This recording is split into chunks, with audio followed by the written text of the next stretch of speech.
Hallelujah hallelujah गाएंगे, यीशु के वचन को सुनाएंगे।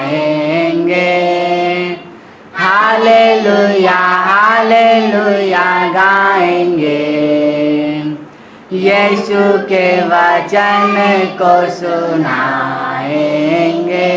चाहे हर मुसीबत से गुजरना पड़े तो भी उसके ही हम जाएंगे।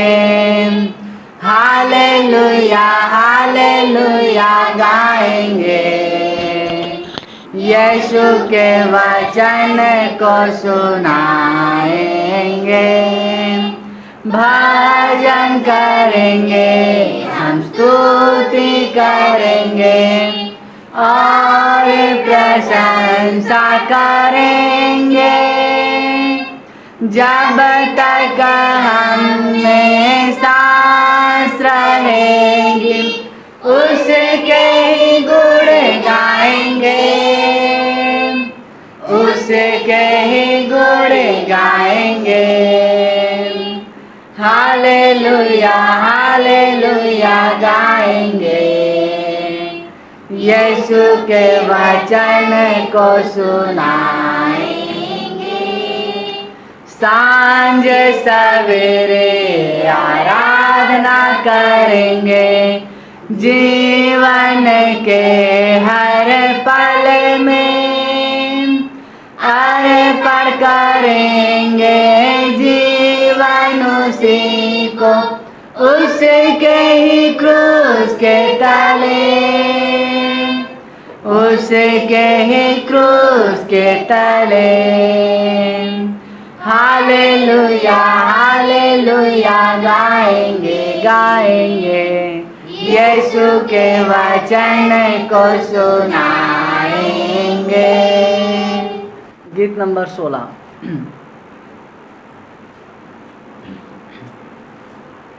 मेरे दिल में नया गाना मुझे यीशु देता है।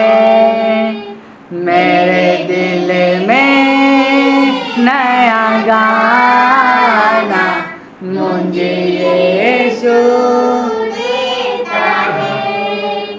आनंद से गाऊंगा जीवन भर अपने प्रभु की स्तुति करूंगा। हालेलुया आनंद से गाऊंगा जीवन भर अपने प्रभु की स्तुति करूंगा। मेरे दिल में नया गाना मुझे यीशु देता है। पाप की गंदगी से उसने मुझे उठाया, दिया उसने नया गीत मेरे जीवन में। पाप की गंदगी से उसने मुझे उठाया, दिया उसने नया गीत मेरे जीवन में। आनंद से गाऊंगा जीवन भर अपने प्रभु की स्तुति करूंगा। हालेलुया आनंद से गाऊंगा जीवन भर अपने प्रभु की स्तुति करूंगा। मेरे दिल में नया गाना मुझे यीशु देता है। किससे उसने मेरे प्राण को खींच के निकाला, खून से उसने बदबू सारा बिल्कुल दूर किया। किससे उसने मेरे प्राण को खींच के निकाला, खून से उसने बदबू सारा बिल्कुल दूर किया। आनंद से गाऊंगा जीवन भर अपने प्रभु की स्तुति करूंगा। हालेलुया आनंद से गाऊंगा जीवन भर अपने प्रभु की स्तुति करूंगा। मेरे दिल में नया गाना मुझे यीशु देता है। माता पिता भाई बहन सब कुछ वही है, निंदा लेकर उसकी महिमा करता रहूंगा। माता पिता भाई बहन सब कुछ वही है, निंदा लेकर उसकी महिमा करता रहूंगा। आनंद से गाऊंगा जीवन भर अपने प्रभु की स्तुति करूंगा। हालेलुया आनंद से गाऊंगा जीवन भर अपने प्रभु की स्तुति करूंगा। मेरे दिल में नया गाना मुझे यीशु देता है। इस जहाँ की मुसीबतें क्या करेंगी, उस जहाँ की जिंदगी पर आशा रखता हूँ। इस जहाँ की मुसीबतें क्या करेंगी, उस जहाँ की जिंदगी पर आशा रखता हूँ। आनंद से गाऊंगा जीवन भर अपने प्रभु की स्तुति करूंगा। हालेलुया आनंद से गाऊंगा जीवन भर अपने प्रभु की स्तुति करूंगा। मेरे दिल में नया गाना मुझे यीशु देता है। मेरे लिए जल्दी वो आने वाला है, उसके साथ हमेशा मैं गाता रहूंगा। मेरे लिए जल्दी वो आने वाला है, उसके साथ हमेशा मैं गाता रहूंगा। आनंद से गाऊंगा जीवन भर अपने प्रभु की स्तुति करूंगा। हालेलुया आनंद से गाऊंगा जीवन भर अपने प्रभु की स्तुति करूंगा। मेरे दिल में नया गाना मुझे यीशु देता है। महान परमेश्वर इन गीतों के द्वारा हमें बहुत आज से प्रभु यीशु मसीह में आशीष प्रदान करें। और आज के विषय में हम देखेंगे अय्यूब की किताब। अय्यूब परमेश्वर का एक ऐसा भक्त था जिसने सब कुछ खोकर भी परमेश्वर के नाम को महिमा दिया।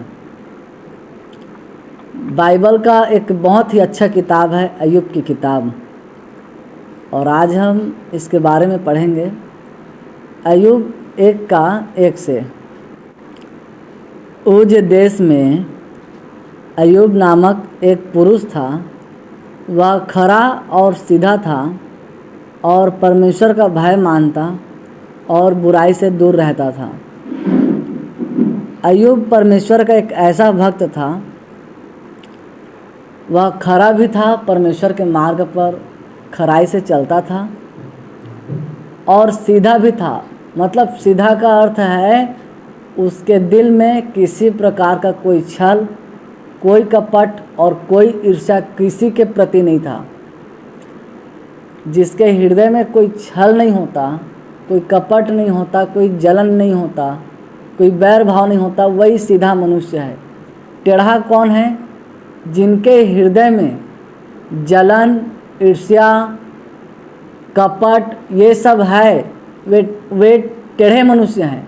परंतु जिनके हृदय में किसी प्रकार का कोई छल नहीं है, वही सीधा मनुष्य है। तो अय्यूब सीधा मनुष्य था और परमेश्वर का भय मानता था, परमेश्वर को भय मानता था और बुराई से दूर रहता था। परमेश्वर का भय मानने का अर्थ ये नहीं है कि हम सिर्फ परमेश्वर के नाम को अपने होठों में लें।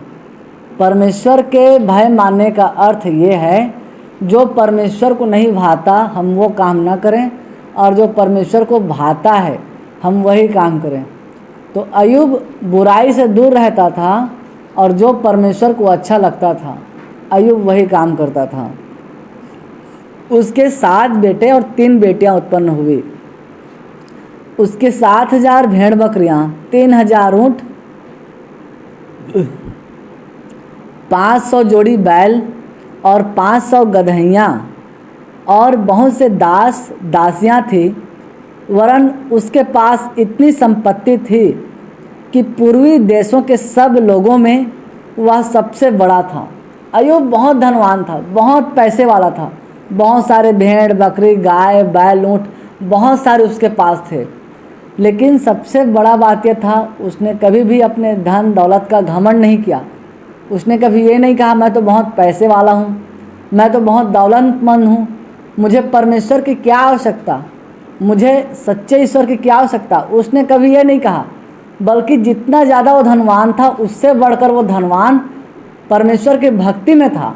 आज के लोग ज़्यादा पैसे वाले होते हैं, ज़्यादा दौलत वाले होते हैं तो ये कहते हैं हमारे पास तो खूब पैसा है, दौलत है, हमें ईश्वर की क्या ज़रूरत, हमें परमेश्वर की क्या ज़रूरत।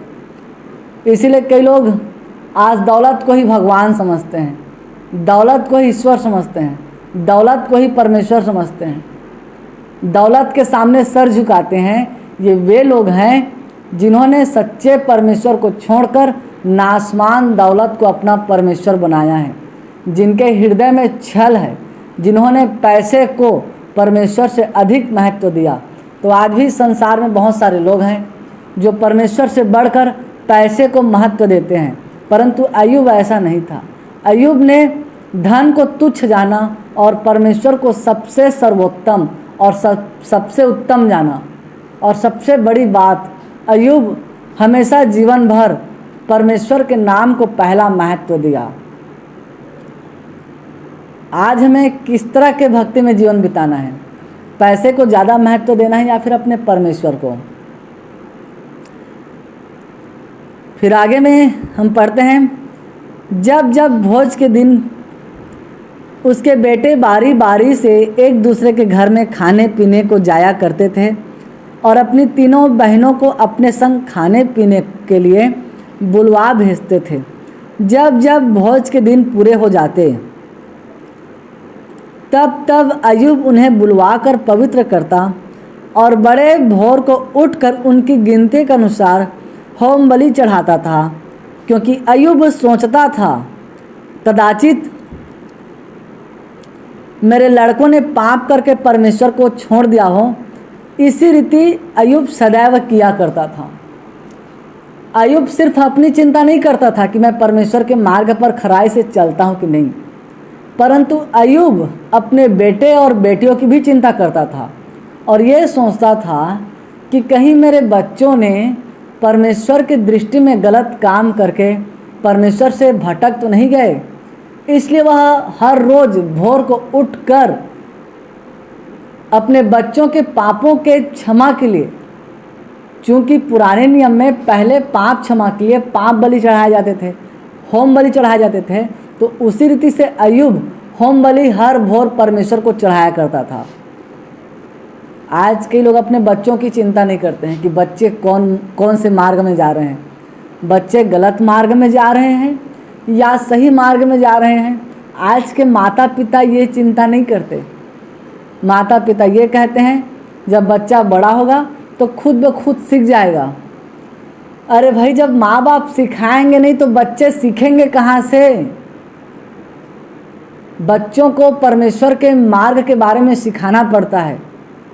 यदि हम कहें कि परमेश्वर ही संभाल लेगा, तो परमेश्वर ने हमें बुद्धि दिया है, हमें वचन दिया है कि इन वचनों को अपने बच्चों को सिखाएं, अपने बच्चों को समझाएं कि वे परमेश्वर के मार्ग से ना भटके। तो जो अच्छे माता पिता होते हैं अय्यूब की तरह, वे अपने बच्चों को परमेश्वर का भय मानना सिखाते हैं, परमेश्वर के वचनों के बारे में सिखाते हैं। परंतु जो अच्छे माँ बाप नहीं होते वे अपने बच्चों को परमेश्वर के वचन के बारे में नहीं सिखाते, परमेश्वर के मार्ग के बारे में शिक्षा नहीं देते। इसलिए अधिकतर आज बहुत सारे बच्चे परमेश्वर के मार्ग से भटक गए हैं। सिर्फ सांसारिक लोगों की बात नहीं है, सिर्फ अन्य जातियों की बात नहीं है, क्रिश्चियन में भी, मसीहों में भी बहुत सारे ऐसे बच्चे भटके हुए हैं जो परमेश्वर के मार्ग की चिंता नहीं करते, परमेश्वर के मार्ग को तुच्छ जानते हैं। तो कहीं न कहीं बच्चों के माता पिता की गलतियां हैं जो अपने बच्चों को परमेश्वर के मार्ग की शिक्षा नहीं देते। हम किस तरह के माता पिता बनना चाहते हैं ये हमारे ऊपर डिपेंड करता है। परमेश्वर ने हमें समझ दिया है, बुद्धि दिया है कि हम उसके वचन को अपने जीवन में किस तरह लागू करें, क्योंकि यहोवा का भय मानना बुद्धि का मूल आरंभ है। बुद्धि और शिक्षा को मूढ़ ही लोग तुच्छ जानते हैं। आज जो परमेश्वर के वचन को, परमेश्वर की शिक्षा को तुच्छ जानते हैं वे एक मूढ़ के समान हैं, वे एक मूर्ख के समान हैं। परंतु जो परमेश्वर के वचनों से प्रेम करते हैं, परमेश्वर की दी हुई बुद्धि का इस्तेमाल करते हैं, वे परमेश्वर के भय मानने वाले लोग हैं। फिर जब हम आगे पढ़ते हैं अय्यूब 1:6 में, एक दिन यहोवा परमेश्वर के पुत्र उसके सामने उपस्थित हुए और उनके बीच शैतान भी आया।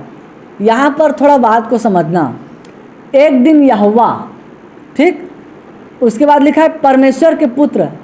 तो कौन कौन थे? यहोवा परमेश्वर और परमेश्वर के पुत्र प्रभु यीशु, और साथ में पवित्र आत्मा भी था। कुल मिलाकर 3 थे। और बाइबल में लिखा है उनके बीच शैतान आया। पिता, पुत्र और पवित्र आत्मा के बीच में शैतान गया। यहाँ पर बीच लिखा है ना, बीच। अगर वो अकेला होता परमेश्वर तो बीच नहीं लिखा होता। अगर परमेश्वर वहाँ पर अकेला होता, यहोवा परमेश्वर, तो वहाँ पर ये लिखा होता उनके परमेश्वर के पास शैतान गया। लेकिन यहाँ पर ये लिखा है उनके बीच में शैतान गया। तो इसका मतलब वहाँ पर 3 थे, पिता, पुत्र और पवित्र आत्मा, और उनके बीच में शैतान गया। शैतान को मामूली मत समझना ना, ये मत समझना कि हम लोग परमेश्वर की भक्ति कर रहे हैं तो शैतान हमारे पास नहीं आ सकता है। बिल्कुल वो हमारे इर्द गिर्द आ सकता है, वो हमें दूर से देख रहा होता है। ऐसा हम बिल्कुल ना सोचे। जब शैतान परमेश्वर के पास पहुंच गया तो हम किस खेत की मूली हैं। इसलिए तो यीशु ने कहा है हमें परीक्षा में न ला और बुराई से बचा। शैतान बहुत खतरनाक है। वो गरजने वाले सिंह के समान इस खोज में रहता है कि कब किसको फाड़ के खा दे। इसलिए हम कभी ऐसा ना सोचें कि मैं परमेश्वर की बेटी या बेटा हूँ तो मेरा कुछ नहीं कर सकता। जब शैतान परमेश्वर के पास पहुँच सकता है, परमेश्वर से बड़ा नहीं है शैतान, वो प्रभु यीशु मसीह से बड़ा नहीं है, लेकिन वो बहुत चालाक है, वो बहुत खतरनाक है, वो बहुत शातिर है। वो कहीं भी चालाकी से पहुँच सकता है। वो अदन की वाटिका में पहुँच गया चालाकी से। आप बताओ, जहाँ स्वयं परमेश्वर आता था, जहाँ आदम और हवा ने कोई पाप नहीं किए थे, जब शैतान उनके पास चला गया अदन की वाटिका में, तो फिर हम तो पृथ्वी पर रहते हैं, वो हमारे पास भी आ सकता है। इसलिए बाइबल में लिखा है शैतान को अवसर न दो। हम शैतान की युक्तियों से अनजान नहीं, हमें बचकर रहना है, संभल कर रहना है। इस संसार में परमेश्वर के भय में रहना है। इसलिए हम उसे छोटा मत समझें। वो बड़ा भी नहीं है, शैतान बड़ा भी नहीं है, लेकिन वो परमेश्वर के मार्ग से भटकाने वाला एक खतरनाक और चालाक शैतान है। शैतान का सही मायने में अर्थ है विद्रोही। उसका नाम पहले लूसीफर था। जब उसने परमेश्वर से विद्रोह किया तब उसका नाम शैतान पड़ा, जिसका अर्थ है विद्रोही। वो विद्रोही बन गया और वहाँ पर शैतान पहुँच गया परमेश्वर के पास। 1:7 में पढ़ते हैं तो यहाँ पर लिखा है, यहोवा ने शैतान से पूछा, तू कहाँ से आता है? शैतान ने यहोवा को उत्तर दिया, पृथ्वी पर इधर उधर घूमते फिरते और डोलते डालते आया हूँ। तब परमेश्वर ने शैतान से पूछा कि तू कहाँ से आता है? शैतान कहता है, पृथ्वी पर इधर उधर घूमते फिरते डोलते डालते आया हूँ। अब जब उसको स्वर्ग से निकाल दिया गया है तो लफाड़ू जैसे घूम रहा है इधर से उधर, कभी पृथ्वी पर कभी आकाश में, क्योंकि स्वर्ग में उसके लिए जगह नहीं है, इसलिए कभी इधर घूम रहा है कभी उधर घूम रहा है। स्वर्ग में शैतान के लिए कोई स्थान नहीं है। इसलिए परमेश्वर शैतान से पूछता है, तू किधर से आता है? तो कहता है, घूम तो रहा हूँ इधर उधर। तूने तो मुझे स्वर्ग से निकाल दिया तो घूमूंगा नहीं तो क्या करूँगा? जब माता पिता जब बच्चे को पीट के भगाते हैं घर से, कब? जब बच्चे ज़्यादा गलतियाँ करते हैं तो बच्चे को पीटते हैं और बोलते हैं कि आज खाने को नहीं मिलेगा। बच्चा घर से भाग जाता है तो इस गली से उस गली, उस गली से उस गली, उस रोड से उस रोड, ऐसे घूमते रहता है। ठीक वैसे भी शैतान घूम रहा था, क्योंकि उसको तो स्वर्ग से निकाल दिया गया था। तब परमेश्वर शैतान से कहता है, यहोवा ने शैतान से पूछा, क्या तूने मेरे दास अय्यूब पर ध्यान दिया है? क्योंकि उसके तुल्य खरा और सीधा और मेरा भय मानने वाला और बुराई से दूर रहने वाला मनुष्य और कोई नहीं है। कितनी बड़ी बात है। महान परमेश्वर अपने भक्त अय्यूब की तारीफ कर रहा है। सोचिए, महान परमेश्वर शैतान के सामने अय्यूब की बड़ाई कर रहा है। शैतान को कहता है, क्या तूने मेरे दास अय्यूब पर ध्यान दिया है कि पृथ्वी पर उसके जैसा मेरा भय मानने वाला, बुराई से दूर रहने वाला कोई मनुष्य नहीं है, कोई मनुष्य नहीं है। यहाँ पर एक पॉइंट आप नोट कीजिए, हम परमेश्वर का नाम अपने होठों से लेते हैं, सही बात है। आज बहुत जने लेते हैं, हे प्रभु यीशु, हे परमेश्वर, हे यहोवा। परंतु क्या परमेश्वर हमारा नाम अपने होठों से लेता है? सोचने वाली बात यह है। हमारे हृदय में तो परमेश्वर का नाम बसा है, परंतु क्या परमेश्वर के हृदय में हमारा नाम बसा है, जिसमें परमेश्वर हमारी तारीफ करे?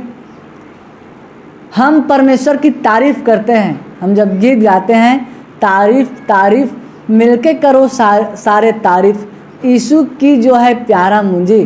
परंतु परमेश्वर अपने भक्तों की तारीफ करता है। पता है, परमेश्वर ने नबी मूसा का तारीफ किया था। नबी मूसा के विषय में परमेश्वर ने कहा है कि मूसा जैसे नम्र व्यक्ति इस पृथ्वी पर कोई नहीं है। इसलिए सर्वशक्तिमान परमेश्वर ने मूसा को चुना। भक्त तो बहुत है परमेश्वर के, परंतु हमारा नाम परमेश्वर अपने होठों से लेता है कि नहीं? जैसे बच्चों का नाम उनके माता पिता के हृदय में बसा होता है, खासकर उन बच्चों का नाम जो घर के लिए ज़्यादा कार्य करते हैं, जो अपने माँ बाप से ज़्यादा प्रेम करते हैं। परंतु कुछ बच्चे ऐसे होते हैं जो बहुत निकम्मे, दुष्ट और घृणित काम करने वाले होते हैं। माता पिता ऐसे बच्चों से दुखी रहते हैं। बच्चे तो कहला रहे हैं, लेकिन ऐसे बच्चे से माता पिता दुखी रहते हैं। वो बच्चे अपने माँ बाप के अधिक करीब होते हैं, जो बच्चे माँ बाप से ज़्यादा प्रेम करते हैं, माँ बाप का ज़्यादा भय मानते हैं। आज हम इस बात को सोचें,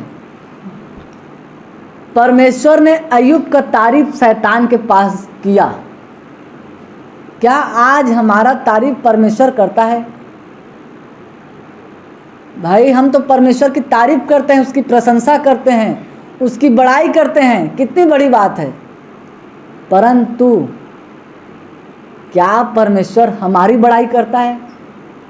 परमेश्वर उसी की बड़ाई करता है जो सच्चे हृदय से उसके आज्ञाओं का पालन करते हैं, जो सच्चे हृदय से उसके मार्ग पर चलते हैं। परमेश्वर ऐसे भक्तों की तारीफ करता है जैसे परमेश्वर ने अय्यूब का तारीफ किया शैतान के पास। और शैतान से कहा उसने, परमेश्वर ने, कि क्योंकि उसके तुल्य खरा और सीधा और मेरा भय मानने वाला और बुराई से दूर रहने वाला कोई मनुष्य नहीं है। बुराई से दूर रहने वाला मनुष्य और कोई नहीं है। शैतान ने यहोवा को उत्तर दिया, क्या अय्यूब परमेश्वर का भय बिना लाभ के मानता है? यहाँ पर इस बात को पकड़ना। क्या तूने उसके और उसके घर की और जो कुछ उसका है उसके चारों ओर बाड़ा नहीं बांधा? तूने तो उसके काम पर आशीष दी है और उसकी संपत्ति देश भर में फैल गई है।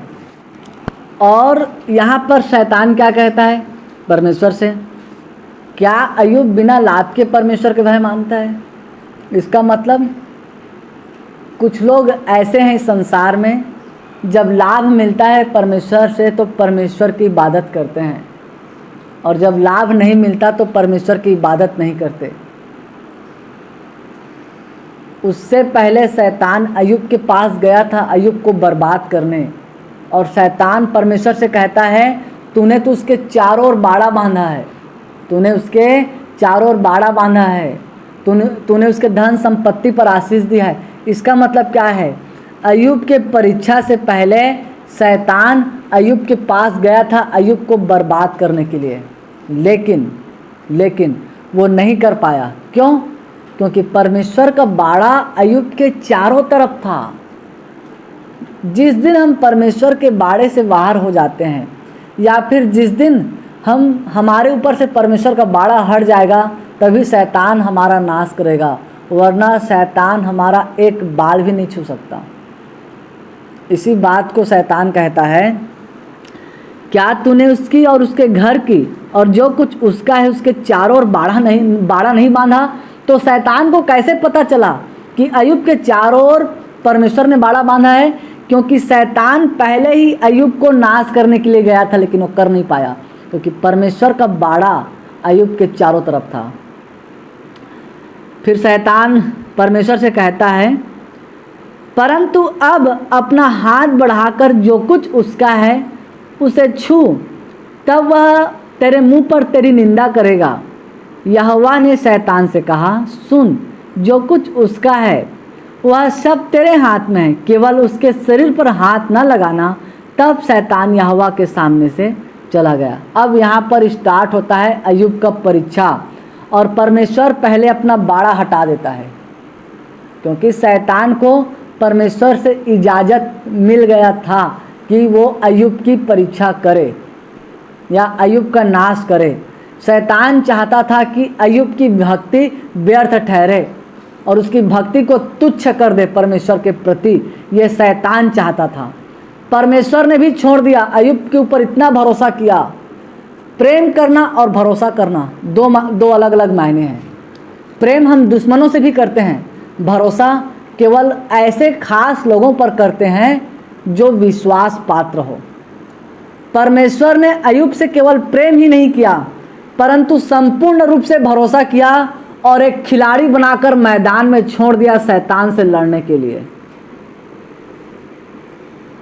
छोड़ दिया परमेश्वर ने। अय्यूब ने अपने भक्ति के बल पर शैतान से लड़ा, और लास्ट में हम पढ़ते हैं अपने भक्ति के दम में उसने शैतान को हरा दिया।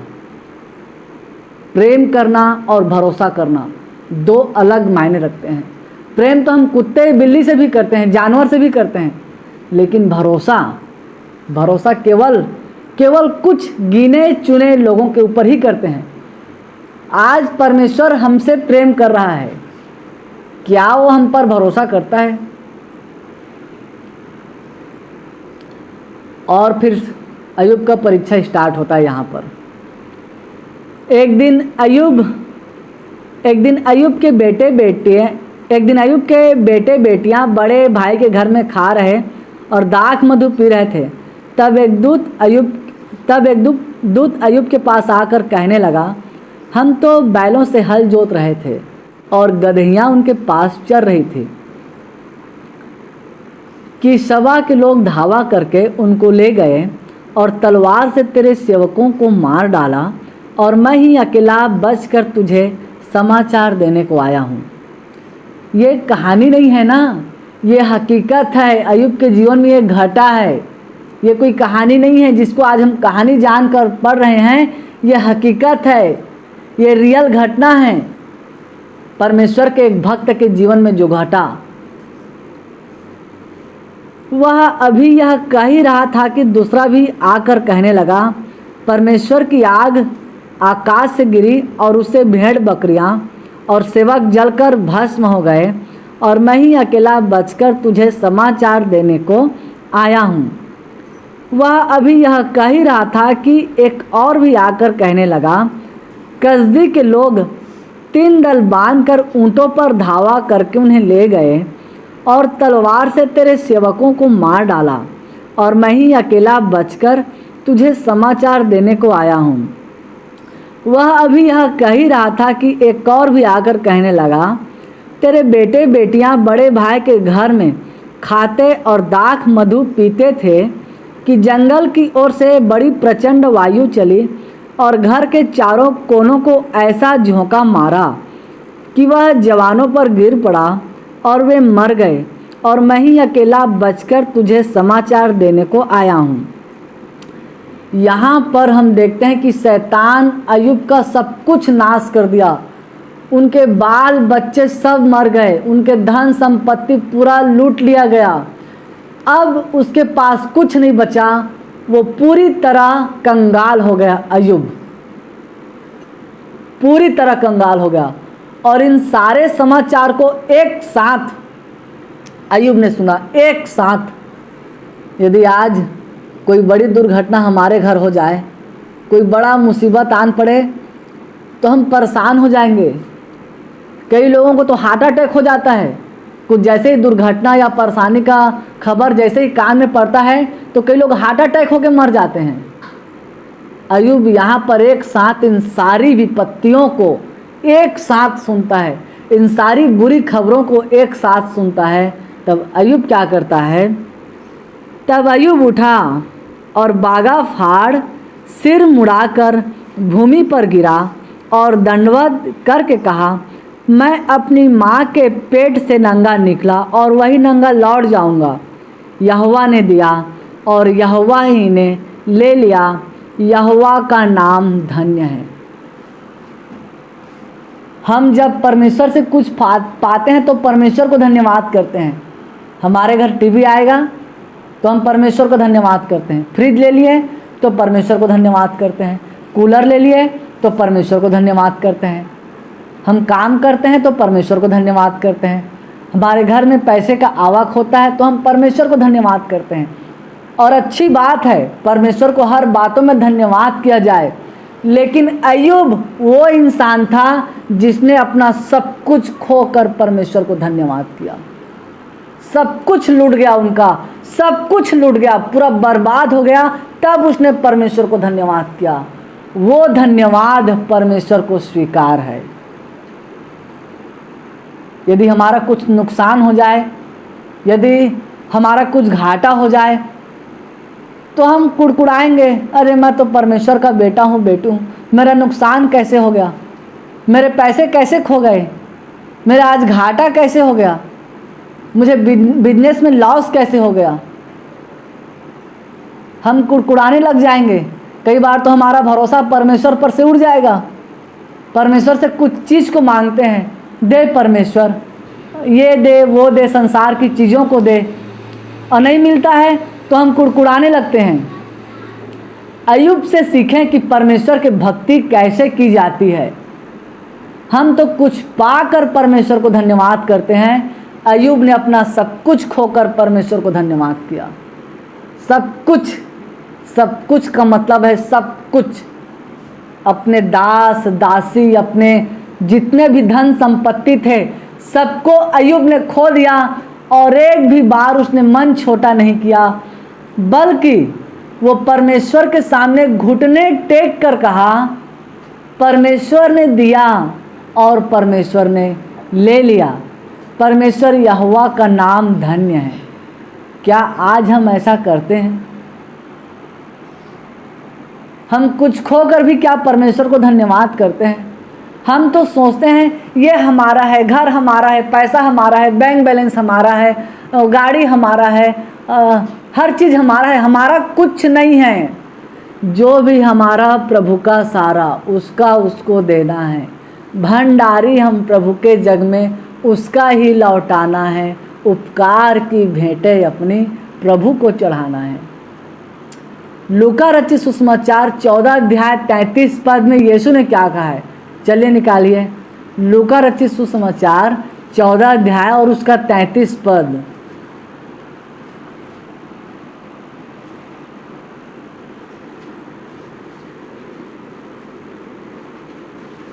इसी रीति से तुम में से जो कोई अपना सब कुछ त्याग न दे वह मेरा चेला नहीं हो सकता। हाँ, यहाँ पर प्रभु यीशु मसीह ने कहा है,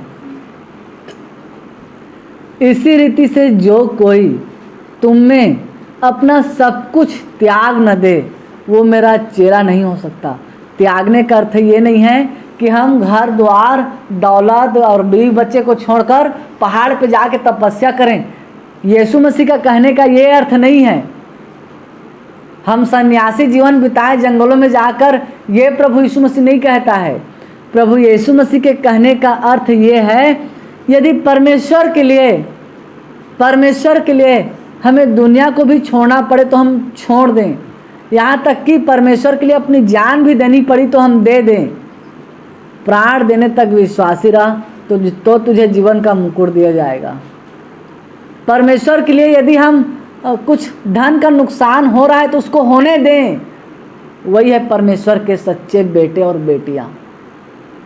आज इंसान ये सोचता है मैं भी प्रार्थना करूंगा तो मेरा बिजनेस का टाइम है, घाटा होगा।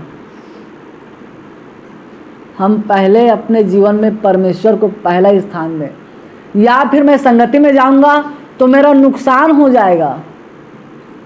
आज भी मेरा बुकिंग था बिलासपुर का।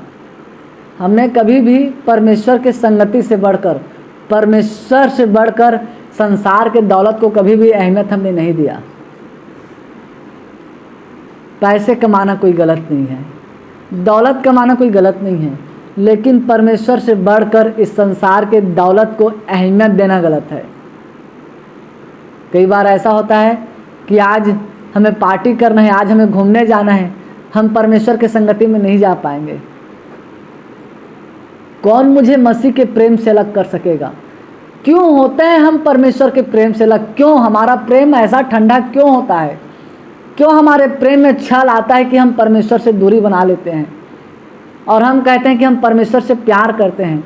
तो आखिर हमारा प्रेम परमेश्वर के प्रति ठंडा क्यों पड़ता है? अनुज मेरे तरफ ध्यान दो। हमारा प्रेम परमेश्वर के प्रति ठंडा क्यों पड़ता है? रोमियो 8 अध्याय 35 पद निकालिए और वहाँ पढ़िए। रोमियो 8 अध्याय और उसका 35 पद। कौन आपको मसीह के प्रेम से अलग करेगा? क्या कलेश या संकट या उपद्रव या अकाल या नंगाई या जोखिम या तलवार? क्यों हमारा प्रेम हमारे रिश्तेदार के कारण ठंडा पड़ जाता है? क्यों हमारा प्रेम धन दौलत के कारण परमेश्वर के प्रति ठंडा पड़ जाता है? क्यों हमारा प्रेम इस संसार की रंगीनियत के कारण ठंडा पड़ जाता है? हमारा प्रेम सच्चा तभी होगा जब हम परमेश्वर के प्रेम को पहला स्थान देंगे और संसार के तमाम चीज़ों को हम परमेश्वर से छोटे ठहराएंगे, तब हमारा प्रेम सच्चा होगा, जिस प्रकार से अय्यूब ने किया। और यहाँ पर हम जब पढ़ते हैं अय्यूब 1:22 पद में, इन सब बातों में भी अय्यूब ने न तो पाप किया और न परमेश्वर पर मूर्खता से दोष लगाया। कोई पाप नहीं किया अय्यूब ने, कोई दोष परमेश्वर के ऊपर नहीं लगाया। हमारा कुछ नुकसान हो जाता है तो कई बार क्या होते हैं, दुख की बात यह है कि कुछ मसीही कुछ सांसारिक चीज़ न मिलने के कारण परमेश्वर के ऊपर उंगली उठाना शुरू कर देते हैं। परमेश्वर से मांग रहे हैं, दे नहीं रहा है। परमेश्वर मेरी बात नहीं सुन रहा है, जाओ मैं संगति नहीं करूँगा, जाओ मैं प्रार्थना नहीं करूँगा या नहीं करूँगी, जाओ मैं उसके संगति में नहीं जाऊँगा या नहीं जाऊँगी। ये क्यों नहीं दे रहा है परमेश्वर? हम परमेश्वर के बेटे और बेटियां हैं, तो हम जो मांग रहे हैं तो क्यों नहीं दे रहा है? तो यदि नहीं मिल रहा है तो हम परमेश्वर के ऊपर छोड़ दे। शायद परमेश्वर की देने की इच्छा नहीं है, और हो सकता है परमेश्वर देना चाहता है तो अपने समय में देना चाहता है, और नहीं दे रहा है हम तब भी परमेश्वर को धन्यवाद दें, और दे रहा है तो भी हम परमेश्वर को धन्यवाद दें। अब यहाँ पर पहला परीक्षा में अय्यूब पास हो जाता है। उसने परमेश्वर के ऊपर कोई ब्लेम नहीं किया, कोई दोष नहीं लगाया, बल्कि परमेश्वर को धन्यवाद किया। अब हम उसके दूसरा परीक्षा के बारे में पढ़ेंगे, और अय्यूब 2:1 से पढ़िए। कुछ दिन के बाद फिर परमेश्वर प्रभु यीशु मसीह और पवित्र आत्मा के बीच में शैतान फिर आता है। वहाँ पर केवल परमेश्वर नहीं है, परंतु 3 है, बीच लिखा है, बीच। बीच का अर्थ है एक से अधिक। फिर पहुंच गया शैतान परमेश्वर के पास, और आगे यहोवा ने शैतान से पूछा, तू कहाँ से आता है? शैतान ने यहोवा को उत्तर दिया, इधर उधर घूमते फिरते और डोलते डालते आया हूँ। यहोवा ने शैतान से पूछा, क्या तू मेरे दास अय्यूब पर ध्यान दिया है कि पृथ्वी पर उसके लिए खरा और सीधा और मेरा भय मानने वाला और बुराई से दूर रहने वाला मनुष्य और कोई नहीं? कितनी बड़ी बात है। फिर देखिए, परमेश्वर अय्यूब की तारीफ कर रहा है शैतान के पास कि पृथ्वी भर में कोई भी अय्यूब के जैसा खरा नहीं है, अय्यूब के जैसा। परमेश्वर मजबूर हो गया अय्यूब की भक्ति देखकर, अय्यूब का बड़ाई शैतान के पास करने लगा। हम शैतान से हार जाते हैं। आज शैतान ने मेरे सर दबा दिया, आज शैतान ने मेरे पैर दबा दिया, ऐसा आज शैतान ने मुझे गला दबा दिया, शैतान ने मेरा गला दबा दिया, क्योंकि हमने शैतान को अपने जीवन में अवसर दे रखा है, अवसर दे रखा है। यदि हम अपने जीवन में परमेश्वर को अवसर देते तो शैतान हमारे बीच फटकने भी नहीं पाता। हम परमेश्वर को छोड़कर शैतान को अवसर देंगे तो शैतान आएगा ही आएगा, परमेश्वर को अवसर देंगे तो शैतान नहीं आएगा। यहाँ पर परमेश्वर फिर अय्यूब की बड़ाई करता है शैतान के सामने, और अय्यूब शैतान से परमेश्वर कहता है, यद्यपि तूने मुझे बिना कारण उसका सत्यानाश करने को उभारा, तो भी वह अब तक अपनी खराई पर बना है। और परमेश्वर शैतान से कहता है कि तूने बिना कारण मेरे दास अय्यूब का नुकसान और हानि करने के लिए उभारा है, तो भी से देखो, तो भी से अय्यूब अपनी खराई पर बना है। कई लोग का ना कुछ नुकसान हो जाता है, परमेश्वर की संगति छोड़ देते हैं, संसार में भटक जाते हैं। मैं जब से प्रभु यीशु मसीह में आया हूँ या आई हूँ, बस दुख ही मिल रहा है, दुख ही मिल रहा है, और इस कारण कई लोग परमेश्वर की संगति छोड़ देते हैं दुख पाकर। इसका मतलब है उनकी भक्ति में दम नहीं है। वे लोग झूठे भक्त हैं जो दुख में, संकट में आकर प्रभु यीशु की संगति करना बंद कर देते हैं, परमेश्वर की संगति करना बंद कर देते हैं। वे झूठे भक्त हैं, झूठे भक्त। एक सच्चा भक्त चाहे प्राण भी चला जाए फिर भी परमेश्वर की संगति करना नहीं छोड़ते, परमेश्वर की भक्ति करना नहीं छोड़ते। वही सच्चा भक्त है, वही सच्चा भक्त है। तब आगे क्या लिखा है 2:4 में? शैतान ने हवा को उत्तर दिया, खाल के बदले खाल, परंतु प्राण के बदले मनुष्य अपना सब कुछ दे देता है। इसलिए केवल अपना हाथ बढ़ाकर उसकी हड्डियां और मांस छोड़, तब वह तेरे मुंह पर तेरी निंदा करेगा। यहोवा ने शैतान से कहा, सुन, वह तेरे हाथ में है, केवल उसका प्राण छोड़ दे। शैतान अभी भी हार नहीं मान रहा है। वो सोच रहा है कि मैं अय्यूब को हरा ही दूंगा, और अय्यूब अकेले मैदान में खड़ा है, अकेले परमेश्वर की भक्ति दिखाने के लिए। वहाँ उसके साथ कोई नहीं है। पता है उनकी पत्नी ने भी उसे छोड़ दिया अय्यूब का। फिर भी परमेश्वर की भक्ति को मजबूत और सच्चे रूप से पेश करने के लिए वो अकेले मैदान में खड़ा है। और शैतान बहुत चालाक है, वो तब भी हार नहीं मान रहा है। वो कह रहा है कि खाल के बदले खाल, खाल के बदले खाल, परंतु प्राण के बदले मनुष्य अपना सब कुछ दे देता है। शैतान ने देखा कि इसका तो मैंने सब कुछ नाश कर दिया, फिर भी एक खराई पर बना है। पता है शैतान, एक चीज़ आप नोट कीजिए, परमेश्वर बार बार अय्यूब की बड़ाई क्यों कर रहा था शैतान के पास? इस बात को आप लोग समझे हो? क्या परमेश्वर चाहता था कि अय्यूब का नुकसान हो? क्या परमेश्वर चाहता था कि अय्यूब दुख उठाए?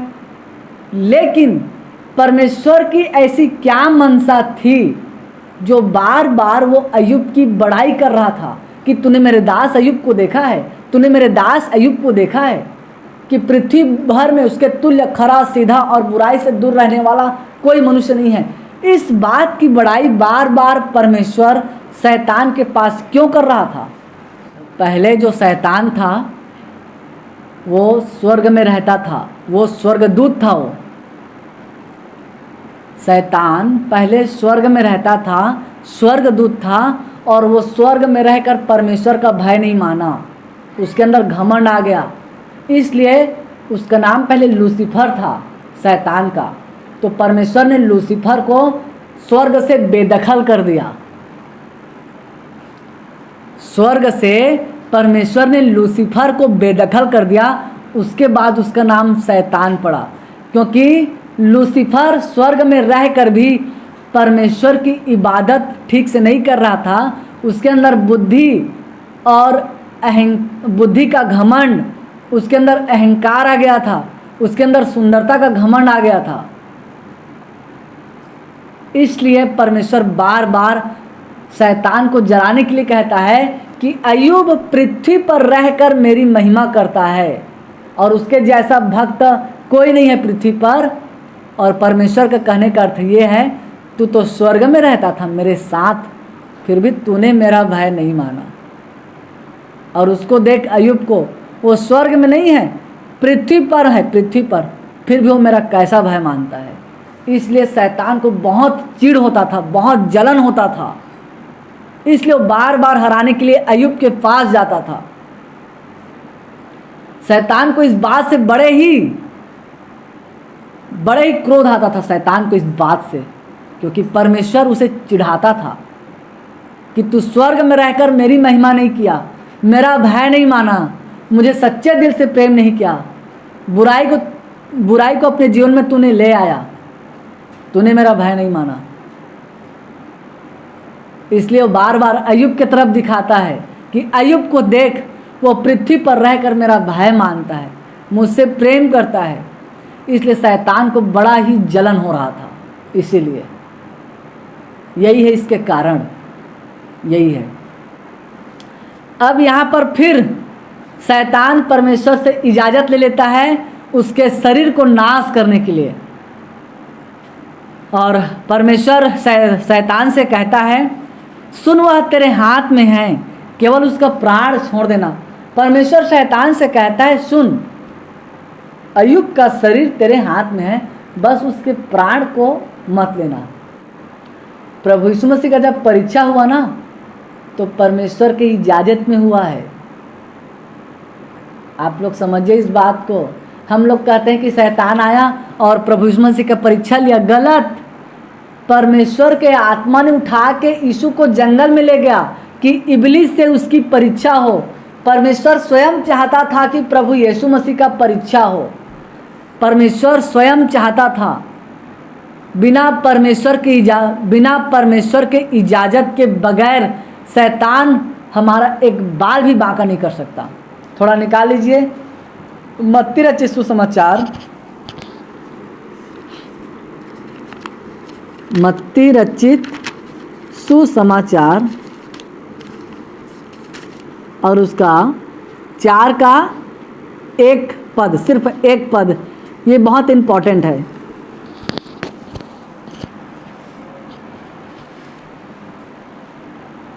तब आत्मा यीशु को जंगल में ले गया ताकि इब्लिस से उसकी परीक्षा हो। क्या लिखा है? तब आत्मा, किसका आत्मा ले गया? परमेश्वर का आत्मा। उसके जस्ट पहले प्रभु यीशु मसीह ने बपतिस्मा लिया, परीक्षा के पहले, और बपतिस्मा लेकर जैसे ही पानी से बाहर आया तो आकाश खुल गया और परमेश्वर का आत्मा कबूतर के समान प्रभु यीशु मसीह के ऊपर आया। और वही आत्मा, वही परमेश्वर का आत्मा यीशु को उठा कर ले गया जंगल में। मतलब परमेश्वर स्वयं चाहता था कि यीशु की परीक्षा हो। एक बार और पढ़ो इस आयत को। तब आत्मा यीशु को जंगल में ले गया ताकि इब्लीस से उसकी परीक्षा हो। कौन ले गया? आत्मा। किसका आत्मा? परमेश्वर का आत्मा प्रभु यीशु को उठा कर ले गया कि इब्लीस से, शैतान से उसकी परीक्षा हो। किसका? प्रभु यीशु मसीह का। प्रभु यीशु मसीह ने बपतिस्मा लेने से पहले कोई आश्चर्य कर्म नहीं किए। प्रभु यीशु मसीह ने 40 दिन उपवास रहने के पहले कोई भी आश्चर्य कर्म नहीं किए। लेकिन जैसे ही प्रभु यीशु मसीह बपतिस्मा लेकर पानी से बाहर आया, तब परमेश्वर ने कहा यह मेरा प्रिय पुत्र है। उसके पहले परमेश्वर ने कभी भी नहीं कहा कि ये मेरा प्रिय पुत्र है। बपतिस्मा लेने के बाद प्रभु यीशु मसीह ने 40 दिन और 40 रात निराहार उपवास रहा।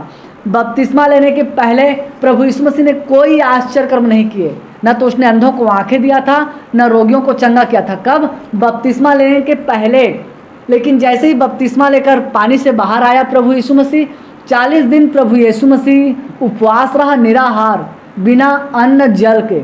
और 40वां दिन शैतान ने उसका परीक्षा किया, क्योंकि परमेश्वर की इच्छा थी, परमेश्वर का इच्छा था कि इब्लीस से यीशु का परीक्षा हो।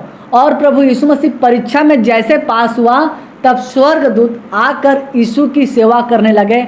उसके बाद से जो पहला आश्चर्य कर्म प्रभु यीशु मसीह ने किया, वो गलील के काना नगर में किया, जहां उसने पानी को दाखरस बना दिया। ये पहला आश्चर्य कर्म था, पहला। हम तो परीक्षा में नहीं पढ़े हैं, हम तो थोड़ा बुखार आ गया, थोड़ा मुसीबत आ गया तो हम कहते हैं कि परीक्षा में है। अरे गलत, हम सांसारिक भी थे तो भी दुख उठा रहे थे। हम जब प्रभु यीशु मसीह को नहीं जान रहे थे तो भी हमारे जीवन में दुख तकलीफ आ रहा था। उस समय हम क्यों नहीं कह रहे थे कि परमेश्वर हमारी परीक्षा ले रहा है? आज जब हम प्रभु यीशु मसीह में आ गए हैं, थोड़ा सा विपत्ति आ जाता है, थोड़ा सा परेशानी आ जाता है, तो हम कहते हैं कि परीक्षा ले रहा है परमेश्वर। परमेश्वर ऐसी परीक्षा लेगा? परमेश्वर अंटू पंटू परीक्षा नहीं लेगा। परमेश्वर जब परीक्षा लेगा तो हमारा कुछ नहीं बचेगा, कुछ नहीं, सब सत्यानाश हो जाएगा। इसलिए प्रभु यीशु मसीह ने कहा है, जब तुम प्रार्थना करो तो कहो, हे पिता हमें परीक्षा में ना ला, परंतु बुराई से बचा, क्योंकि राज्य, महिमा, पराक्रम सदा तेरे ही हैं, आमीन। परीक्षा तो परमेश्वर ने लिया था अब्राहम का, और उसने कहा अब्राहम को, जा अपने बेटे को मेरे लिए बलि कर, मेरे लिए होम बलि चढ़ा, मेल बलि चढ़ा। इसे कहते हैं परीक्षा। परीक्षा तो अय्यूब का हुआ, उसका सब सर्वनाश हो गया। और हम थोड़ा सा परेशानी में पड़ जाते हैं और कहते हैं कि परीक्षा चल रहा है। कोई परीक्षा नहीं चल रहा है। इसके बारे में भी एक दिन बताऊंगा, एक दिन परीक्षा के बारे में प्रचार करूंगा। याकूब 1 अध्याय 14 पद में लिखा है, हम अपनी मर्जी से परीक्षा में पढ़ते हैं। थोड़ा निकाल लीजिए, याकूब 1 अध्याय 14 पद। परंतु प्रत्येक व्यक्ति अपनी ही अभिलाषा से खींचकर और फंसकर परीक्षा में पड़ता है। हाँ, इसके बारे में ना मैं किसी दिन अच्छा विषय बनाकर प्रचार करूंगा कि आज मनुष्य थोड़ा परेशानी में पड़ने के बाद परीक्षा में क्यों पड़ता है। प्रत्येक मनुष्य अपनी अभिलाषा में खींचकर और फंसकर परीक्षा में पड़ता है। संसार की अभिलाषा में, शरीर की अभिलाषा में, आँखों की अभिलाषा में, जीविका के घमंड में, इसमें फंसकर परीक्षा में पड़ता है। और ये परीक्षा परमेश्वर की ओर से नहीं है, इंसान स्वयं पड़ता है। ये अलग परीक्षा है, इसके बारे में मैं फिर कभी बताऊंगा। हम लोग फिर आएंगे अय्यूब की किताब में। अब 2:7 पद से पढ़िए। यहाँ पर शैतान फिर अय्यूब के पास आता है।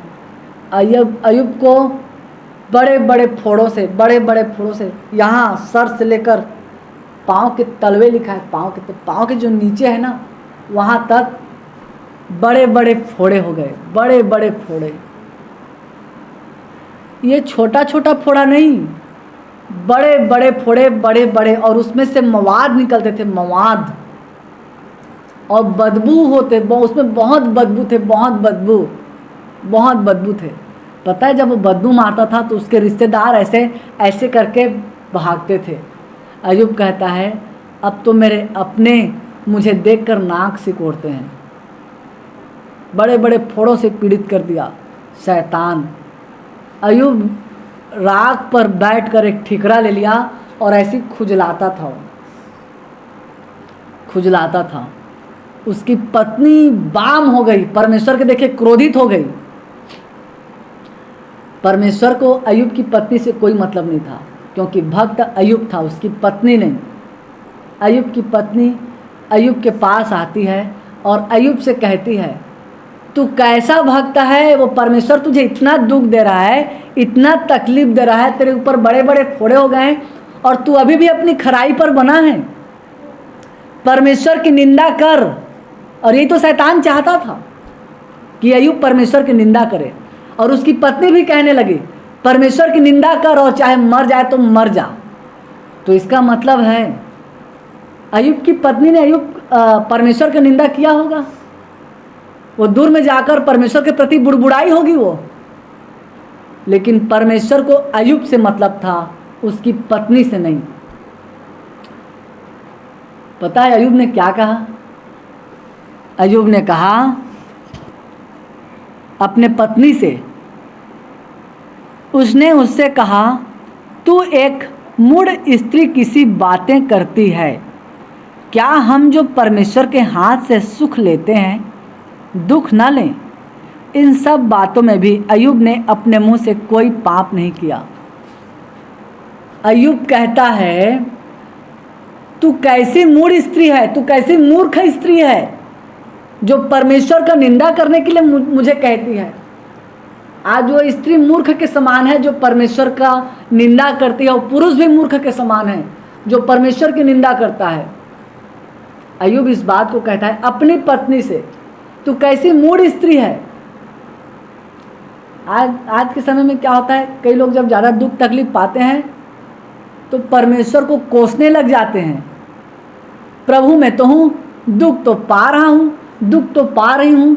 अरे कोई बात नहीं। अय्यूब क्या कहता है, जिस सर्वशक्तिमान परमेश्वर के हाथों से हम सुख लेते हैं, सुख, क्या उसके हाथ से दुख ना लें?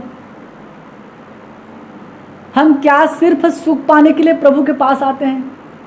कभी दुख उठा कर आएँ तब मज़ा है प्रेम में, कभी दुख उठा कर आएँ। यीशु मसीह ने अपने वचन में कहा है 2 तीमुथियुस 2:3 में, मसीह यीशु के अच्छे योद्धा के समान मेरे साथ दुख उठा। ये पौलुस ने लिखा है। आज बहुत सारे लोग केवल प्रभु यीशु मसीह में सुख पाने के लिए आते हैं। कोई कहता है कि मैं यीशु के साथ दुख उठाना चाहता हूँ या यीशु के साथ दुख उठाना चाहती हूँ। ऐसा 100 में से 1 ही होगा जो कहते होंगे, बाकी 99 ऐसे मसीह हैं, 100 में 99 जो केवल परमेश्वर के पास सुख पाने के लिए आते हैं। अय्यूब कहता है जिस परमेश्वर के हाथ से हम सुख लेते हैं, क्या उसके हाथ से हम दुख न लें? इन बातों में भी अय्यूब ने कोई पाप नहीं किया, कोई उसने परमेश्वर के खिलाफ नहीं बोला। प्रभु यीशु मसीह भी संसार में रहा तो सांसारिक राजा बनकर नहीं रहा, वह स्वर्ग का राजा होकर वह दुख उठाया। इब्रानियों 5:8 में पढ़ते हैं कि वह परमेश्वर का पुत्र होने के बावजूद वह तमाम दुखों को उठाया, उसने तमाम तकलीफ़ों को उठाया। प्रभु यीशु मसीह ने हमारे खातिर, हमारे लिए। थोड़ा निकाल लीजिए इब्रानियों 5:8, इब्रानियों 5:8। पुत्र होने पर भी उसने दुख उठा कर आज्ञा माननी सीखी और सिद्ध बनकर अपने सब आज्ञा मानने वालों के लिए सदा काल के उद्धार का कारण हो गया। हाँ, प्रभु यीशु तो परमेश्वर का पुत्र था, वो तो इस संसार में रहकर संपूर्ण रूप से मनुष्य बन के रहा, लेकिन उसने भी दुख उठाया। प्रभु यीशु मसीह परमेश्वर के पुत्र होने के बावजूद भी दुख उठाया। हम कहते हैं कि हम परमेश्वर के बेटे हैं और परमेश्वर की बेटियां हैं, हम दुख उठाने से क्यों भागते हैं? भाई, परमेश्वर हमारा पिता है, तो क्या हम प्रभु की संगति में रहते हैं और जीवन में दुख तकलीफ आता है तो हम भागते क्यों हैं इन्हें छोड़कर? प्रभु यीशु मसीह ने दुख उठाकर परमेश्वर के मार्ग पर चला, क्या हम परमेश्वर के मार्ग पर दुख तकलीफ उठाकर नहीं चल सकते? हो सकता है हम बीमार हों, हो सकता है हम रोगी हों, हम तब भी परमेश्वर को धन्यवाद करें कि परमेश्वर कम से कम तूने मुझे जीवित तो रखा है, तू मेरी सांसों को तो चला रहा है। आज पता है कितने लोग मर गए, अच्छे अच्छे हट्टे कट्टे नौजवान तंदुरुस्त पैसे वाले मर गए, जिनको देख के नहीं लगता था कि ये मरेंगे।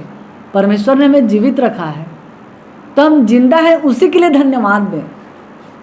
हमारी जो सांस चल रही है हम उसके लिए परमेश्वर को धन्यवाद करें, क्योंकि अय्यूब कहता है जिस परमेश्वर के हाथों से हम सुख लेते हैं, क्या उसके हाथ से हम दुख न लें?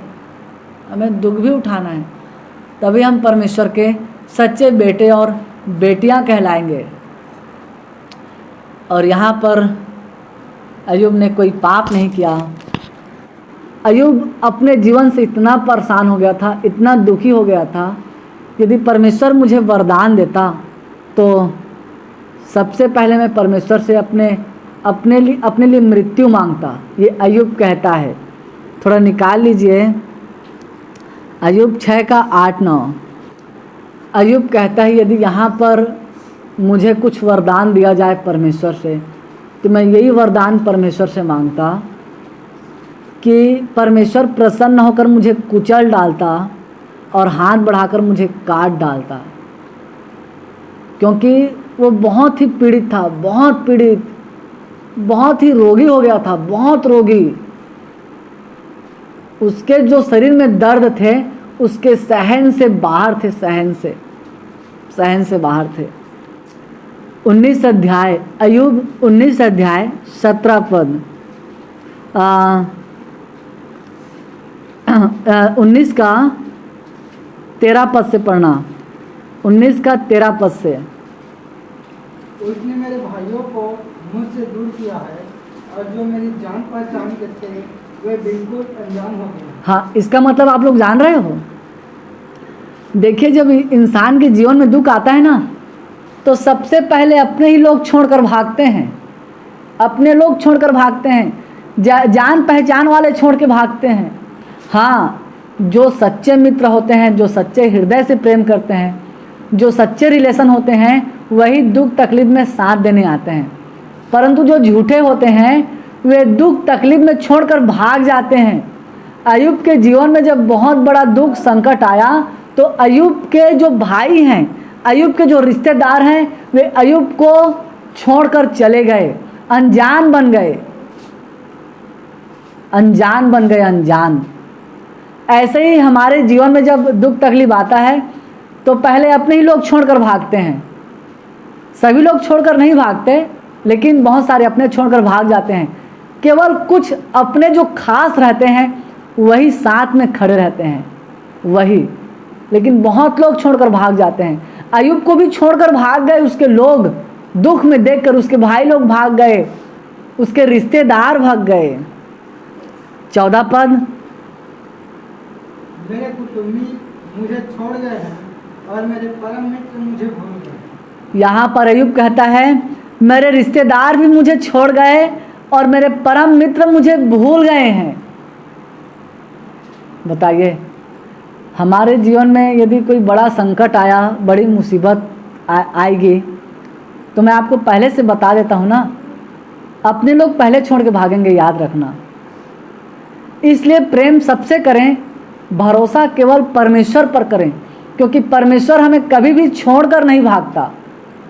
परमेश्वर हमारे दुख के समय कभी भी हमारा साथ नहीं छोड़ता। अय्यूब ने भी सोचा था शायद परमेश्वर ने मुझे छोड़ दिया है, लेकिन गलत। अय्यूब के साथ परमेश्वर था और परमेश्वर अय्यूब को देख रहा था, उसकी भक्ति को परख रहा था।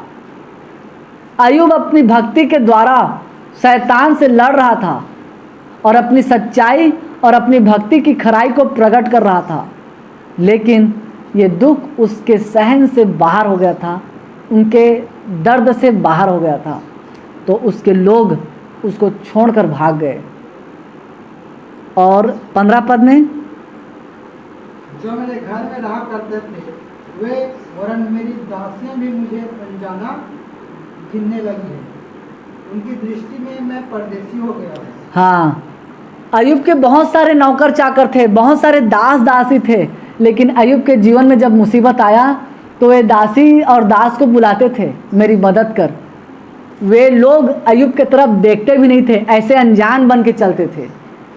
इसी बात को अय्यूब कहता है वहाँ पर कि अब मेरे दास और दासियाँ को भी जब मैं बुलाता हूँ, जो मेरे घर में थे, मेरे घर में खाना खाते थे, मेरे नौकर चाकर, अब वे भी मुझे अनजाने से देखने लगे हैं, अनजाने से।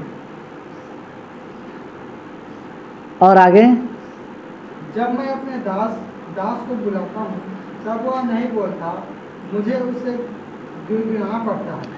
अय्यूब कहता है जब मैं अपने दास को कहता हूँ आ मेरी सहायता कर, मदद कर, तो बिल्कुल मेरी नहीं सुनता। मेरे दास, मेरे नौकर चाकर मेरी नहीं सुनते, उससे मुझे गिड़गिड़ाना पड़ता है, गिड़गिड़ाना पड़ता है।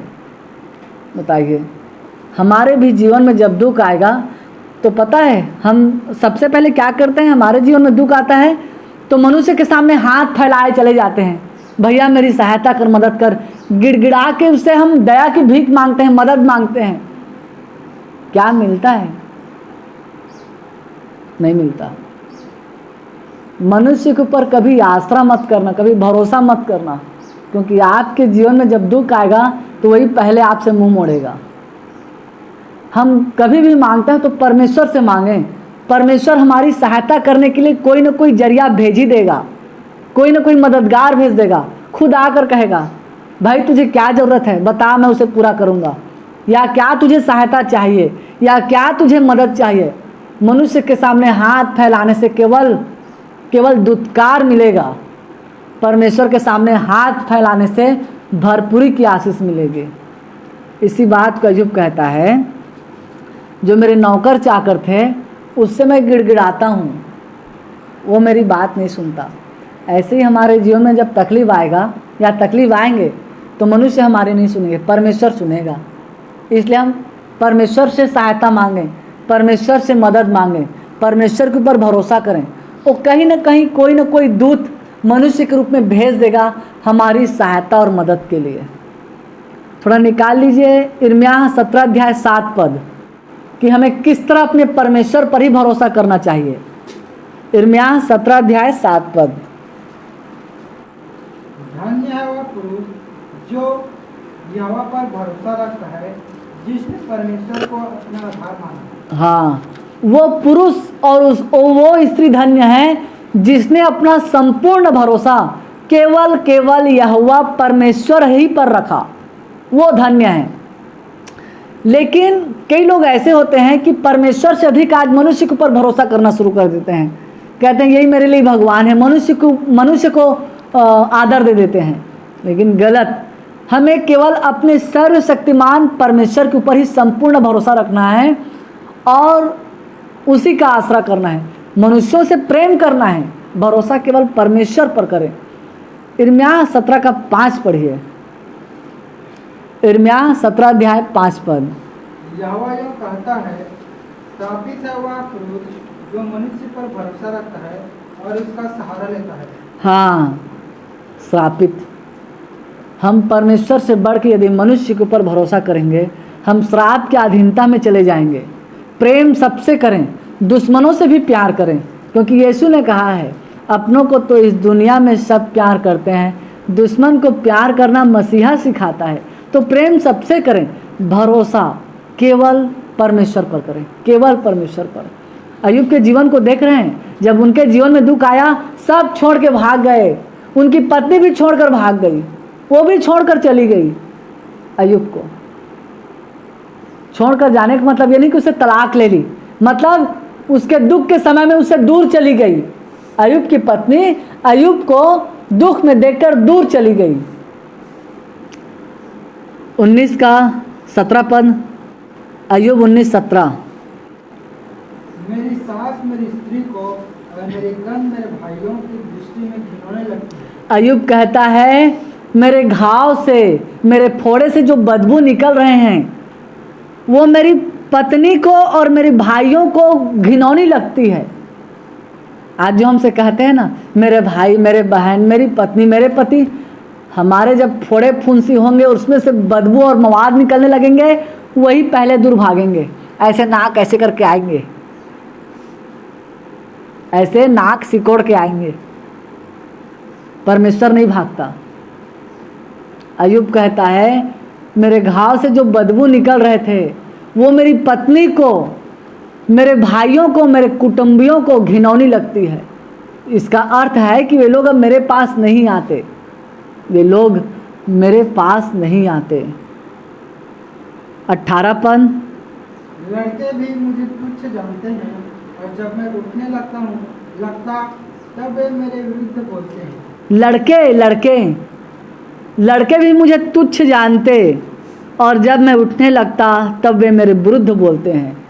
अय्यूब के जो रिश्तेदार थे ना, उनके कुछ लड़के थे, उनके दास दासी के लड़के थे, वे भी अय्यूब को तुच्छ जानने लगे अय्यूब के दुख के समय में। और जब मैं उठने लगता हूँ तो वे मेरे विरुद्ध बोलते हैं। कैसे उठने लगता हूँ? एक तो अय्यूब पूरी तरह बीमार हो गया था, पूरी तरह पीड़ित हो गया था फोड़ों से, लेकिन अय्यूब उठना चाहता था, कोई उसकी मदद करने नहीं आता था, कोई भी नहीं, बल्कि ये कहता था अरे चुपचाप बैठे रहना, क्यों खड़ा होना चाहता है। पता है घर में जब कोई बूढ़ा बूढ़ी बीमार रहते हैं तो कहते हैं ले तू थोड़ा मोड़ा उठा दे, मुझे थोड़ा सा उठा दो, थोड़ा घुमा फिरा दो। तो कई लोग लड़के रहते हैं, क्या कहते हैं, चुपचाप रहा बूढ़ा, चुपचाप बैठे रहना, या चुप डोकरा, चुपचाप नहीं बैठ सकते क्या? ऐसे बोलेंगे।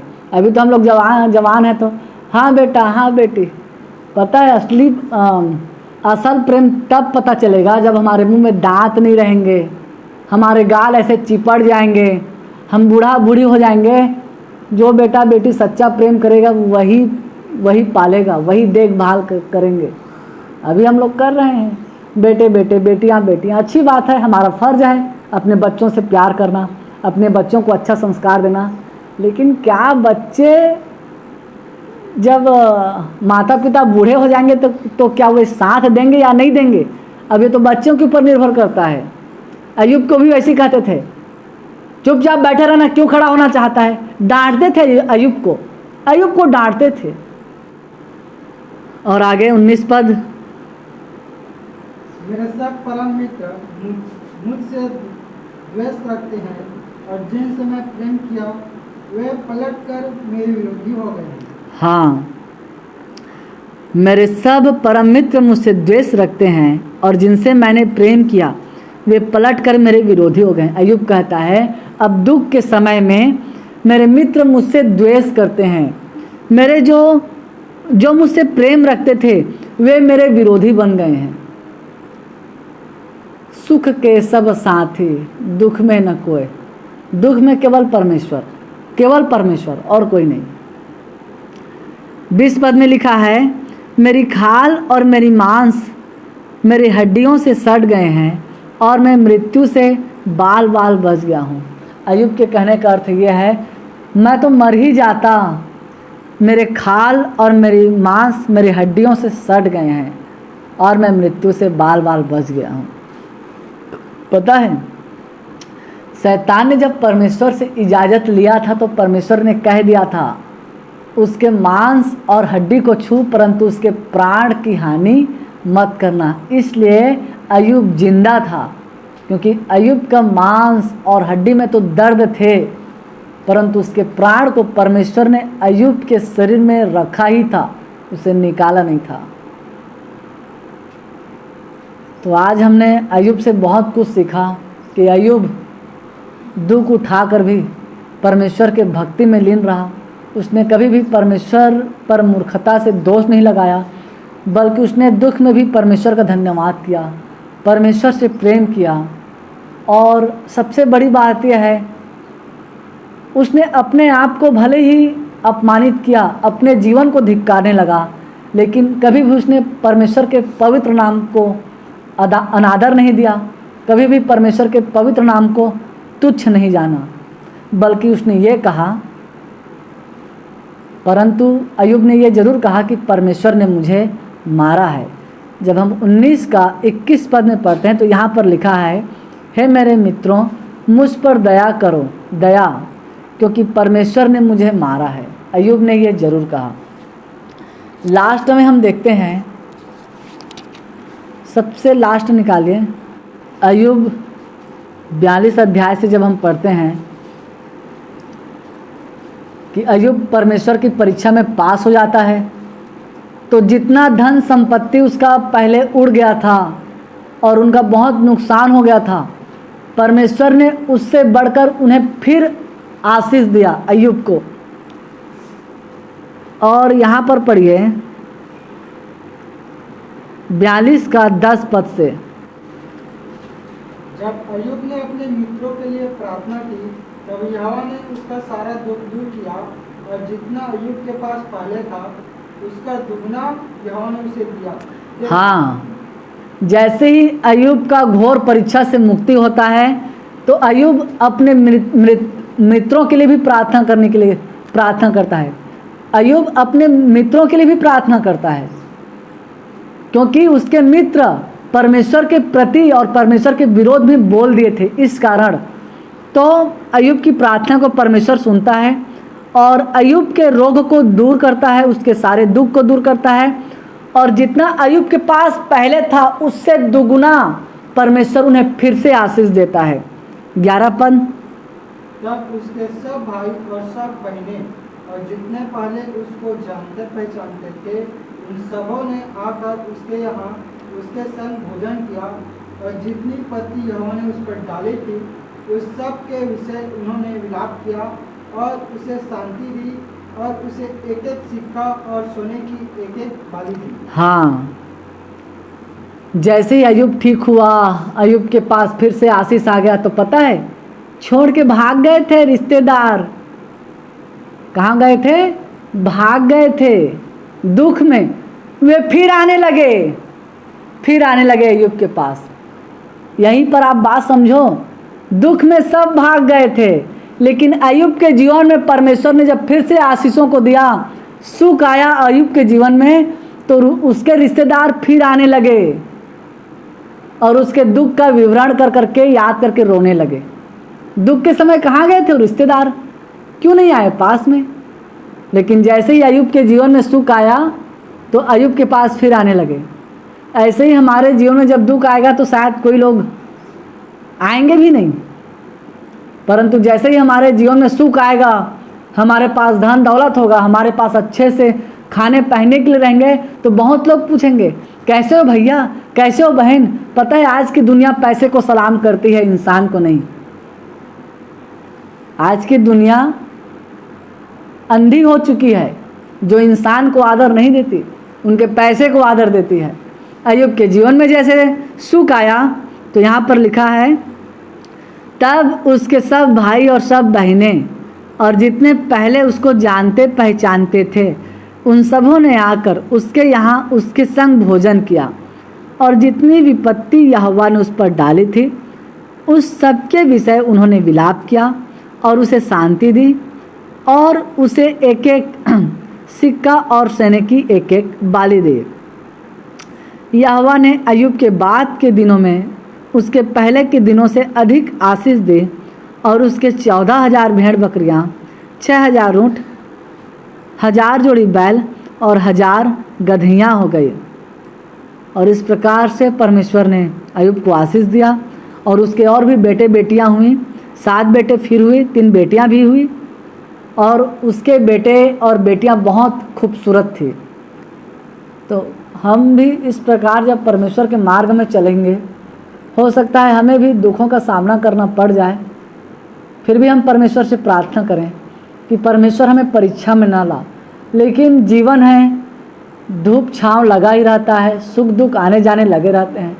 यदि कभी जीवन में दुख आया तो कभी भी परमेश्वर को श्राप मत दीजिए, कभी भी परमेश्वर को तुच्छ मत जानिए, बल्कि परमेश्वर के पवित्र नाम को हमेशा आदर दीजिए, पहला स्थान दीजिए, क्योंकि परमेश्वर हमें हर पल प्रेम करता है। हम ये ना कहें कि हमारे जीवन में दुख है तो परमेश्वर छोड़कर भाग गया, ये गलत है, बल्कि दुख में परमेश्वर हमारे साथ और होता है।